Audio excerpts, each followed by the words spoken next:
আমাদের প্রতিটি কোষের নিউক্লিয়াসের ভেতরে প্রায় 2 মিটার লম্বা ডিএনএ থাকে, কিন্তু এই বিশাল ডিএনএ কিভাবে এত ছোট জায়গায় সংরক্ষিত থাকে? এর উত্তর হলো ডিএনএ প্যাকেজিং। আসুন এই অসাধারণ প্রক্রিয়া সম্পর্কে জেনে নেওয়া যাক। ডিএনএ হলো একটি ডাবল হেলিক্স, যার মধ্যে 2টি স্ট্র্যান্ড থাকে। এই স্ট্র্যান্ডগুলো নিউক্লিওটাইড দিয়ে তৈরি, যা ডিএনএর বেসিক ইউনিট। নিউক্লিওটাইড 3টি উপাদানে গঠিত: একটি ফসফেট গ্রুপ, একটি চিনির অণু এবং একটি নাইট্রোজেন বেস। ডিএনএ প্যাকেজিং শুরু হয় নিউক্লিওসোম তৈরি দিয়ে। ডিএনএ একটি বিশেষ প্রোটিনের চারপাশে পেঁচিয়ে থাকে, যাকে বলা হয় হিস্টোন।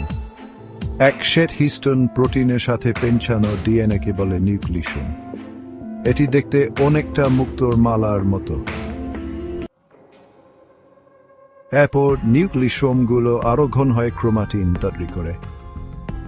ক্রোমাটিন আবার 2টি প্রকারের হয়: ইউক্রোমাটিন এবং হেটেরোক্রোমাটিন। ইউক্রোমাটিন কম ঘন এবং সক্রিয় জিনগুলো সংরক্ষণ করে। অন্যদিকে হেটেরোক্রোমাটিন বেশি ঘন এবং তুলনামূলকভাবে কম সক্রিয়। ডিএনএ প্যাকেজিং এর চূড়ান্ত ধাপে ক্রোমাটিন আরো কনডেন্সাট হয়ে ক্রোমোসোম তৈরি করে। যখন একটি কোষ বিভাজিত হয়, তখন এই ক্রোমোসোমগুলো স্পষ্টভাবে দৃশ্যমান হয়। মানবদেহে প্রতিটি কোষে 23 জোড়া ক্রোমোসোম থাকে। ডিএনএ প্যাকেজিং জীববিজ্ঞানের একটি অসাধারণ উদাহরণ, যা প্রকৃতির দক্ষতাকে প্রদর্শন করে।